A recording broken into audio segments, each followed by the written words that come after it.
We talk a lot about the fact that our economy has rebounded. The numbers tell the story that we are in a great economic growth period, but when you dig down a little bit deeper, what you find is most middle-income people, their wages have not rebounded above pre-recession levels. And the cost of living has. The cost of living has increased dramatically. And as the gap between low-income folks, middle-income folks, and upper-income folks widens and is sort of what we refer to as hollowed out. We're losing our middle class.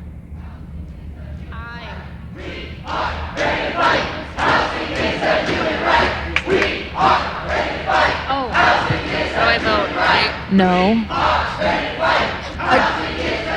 I don't think we can vote without people listening. I think...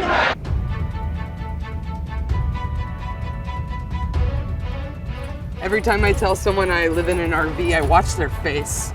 And it's just out of instinct, you know?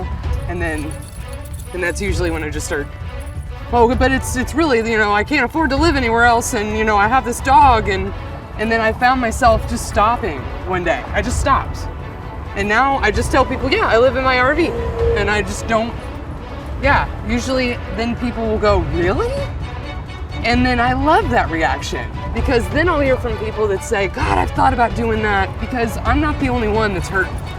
There's so many people.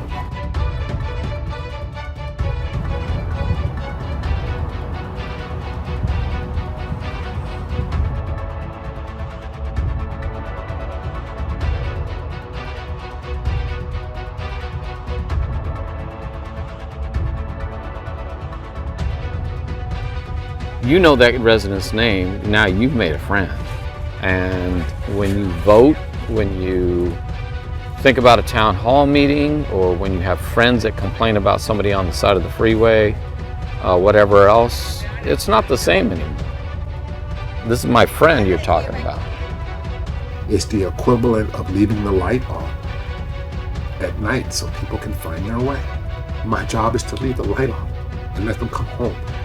If they choose to come home, somebody has to stand there. Somebody has to stand guard. Somebody has to be there when they decide that this is what they want to do. I just want people to open their eyes. It's literally painful to think about them or to pray for them, because I just want to do so much, but we're living in one of the wealthiest parts of the world. It's shameful at this point, right? Like, it really is shameful. Now you have the mental people that have nowhere to go, more homeless with nowhere to go, and then on top of that, the oxycodone, they took that away. So now those people that can't do that drug anymore go to heroin. So you add the heroin to the mix now, you open up more methadone clinics than shelters?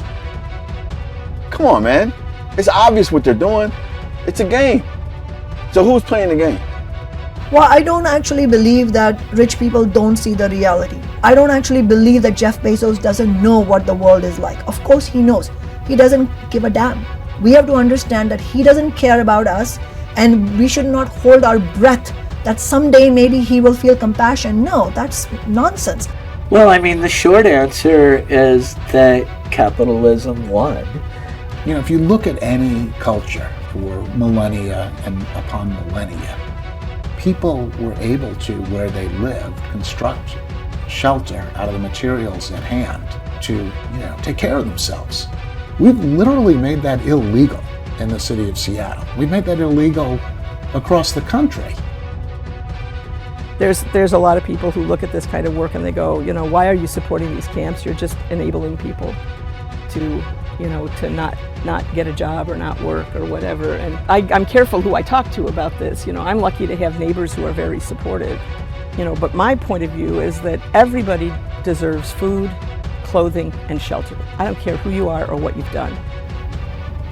The reality is that we have a great need for more affordable housing for our increasing numbers of low-income folks that just can't keep up. If you were to meet me not know that this is my RV and that I live in an RV, would you think I live in an RV?